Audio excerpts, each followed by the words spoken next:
Hi welcome to my very first vlog. ಅದು ಕೂಡ ಇಸ್ಕಾನಲ್ಲಿ. ಬನ್ನಿ ನನ್ನ ಜೊತೆ, ನಾನು ನಮ್ಮ ರಾಧಾಕೃಷ್ಣನ್ ದರ್ಶನ ಮಾಡಿಸ್ತೀನಿ.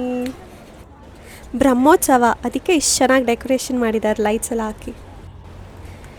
ವಿಷಯ ಏನು ಗೊತ್ತಾ, ನನಗೆ ರಾತ್ರಿ ಅನ್ನಿಸ್ತು ನಾನು ವ್ಲಾಗ್ ಸ್ಟಾರ್ಟ್ ಮಾಡಬೇಕು ಸೀರಿಯಸ್ ಆಗಿ ಅಂತ.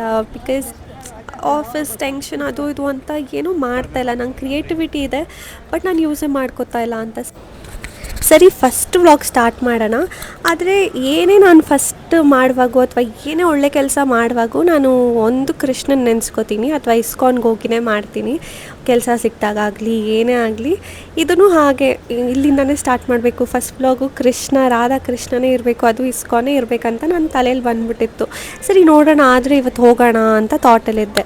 ಆದರೆ ಹೆಂಗೋ ಲೇಟ್ ಆದ್ರೂ ಹೋದೆ. ನೋಡಿದ್ರೆ ಕೋಇನ್ಸಿಡೆನ್ಸ್ ಬ್ರಹ್ಮೋತ್ಸವ ಇತ್ತು, ಅದೇ ದಿವಸ ಕೃಷ್ಣ ಕರ್ಕೊಂಡಿದ್ದಾರೆ.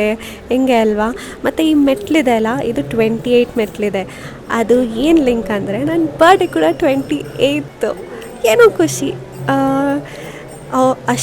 ಅಷ್ಟು ನಡೆದು ಅಲ್ಲಿ ಕೃಷ್ಣನ ನೋಡಿ ಸಿಗುವಂಥ ಖುಷಿ ಇದೆಯಲ್ವ, ಅದು ಹೇಳ್ಕೊಳಕ್ಕೆ ಆಗಲ್ಲ. ಇವತ್ತು ಸ್ಪೆಷಲಾಗಿ ಡೆಕೋರೇಷನ್ ಮಾಡಿದರು, ಮತ್ತು ರಾಧಾಕೃಷ್ಣನೂ ಅಷ್ಟೇ ಎಷ್ಟು ಚೆನ್ನಾಗಿ ರೆಡಿ ಮಾಡಿದರು. ಕಣ್ಣು ಆ ಕಡೆ ಈ ಕಡೆ ನೋಡೋಕ್ಕೆ ಅನಿಸ್ತಲ್ಲ ಅವ್ರನ್ನ ಬಿಟ್ಟು, ಅಷ್ಟು ಮುದ್ದಾಗಿ ಕಾಣಿಸ್ತಾಯಿದ್ರು. ನನ್ನ ದೃಷ್ಟಿನೇ ತೆಗೆದುಬಿಟ್ಟೆ ಕೃಷ್ಣಗೆ, ಗೊತ್ತಾ? ಹಾಗೆ ಚೆನ್ನಾಗಿ ಅನಿಸ್ತು. ಫುಲ್ ಕೀರ್ತನೆಲ್ಲ ನಡೀತಾಯಿತ್ತು. ಕೀರ್ತನ್ ವೈಬ್ ಹೆಂಗಂದರೆ ಯಾವ ಪಾರ್ಟಿ ಕೂಡ ಅಂಥ ವೈಬ್ ಕೊಡೋಲ್ಲ. ಅಂಥ ಒಂಥರ ಥೆರಪಿ ಥರ ಫೀಲ್ ಆಗುತ್ತೆ. ವಿ ಬಿಲಾಂಗ್ ಹಿಯರ್ ಒಂಥರ ತುಂಬ ಚೆನ್ನಾಗಿ ಅನಿಸುತ್ತೆ ಮನಸ್ಸಿಗೆ. ಮತ್ತು ಪ್ರಸಾದ ಹತ್ರ ಹೋಗಿ ಇವತ್ತು ಖಾರ ಪೊಂಗಲಲ್ಲ, ಸ್ವೀಟ್ ಪೊಂಗಲ್ ಇತ್ತು. ಬ್ರಹ್ಮೋತ್ಸವ ಸ್ಪೆಷಲ್. ಬೇರೇನೂ ಈವೆಂಟ್ಸ್ ಅಟೆಂಡ್ ಮಾಡೋಕ್ಕಾಗಿಲ್ಲ.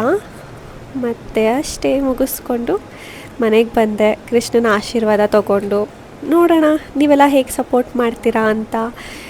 ಇಷ್ಟ ಆದರೆ ನಿಮಗೆ ಸಬ್ಸ್ಕ್ರೈಬ್ ಮಾಡಿ, ಲೈಕ್ ಮಾಡಿ, ಶೇರ್ ಮಾಡಿ. ನಾನು ಇನ್ನೂ ನನ್ನ ಬೆಸ್ಟ್ ಕಂಟೆಂಟ್ ಕೊಡೋಕ್ಕೆ ಟ್ರೈ ಮಾಡ್ತೀನಿ. ಯಾರ್ಯಾರು ನೋಡ್ತೀರೋ ಗೊತ್ತಿಲ್ಲ ವಿಡಿಯೋ, ಅಥವಾ 1 ವ್ಯೂ ಆದರೂ ಬರುತ್ತೋ ಇಲ್ವೋ ಗೊತ್ತಿಲ್ಲ. ಬಟ್ ಥ್ಯಾಂಕ್ಸ್ ಯಾರ್ಯಾರು ನೋಡ್ತಾ ಇದ್ದೀರಾ. Thank you for watching my very first vlog.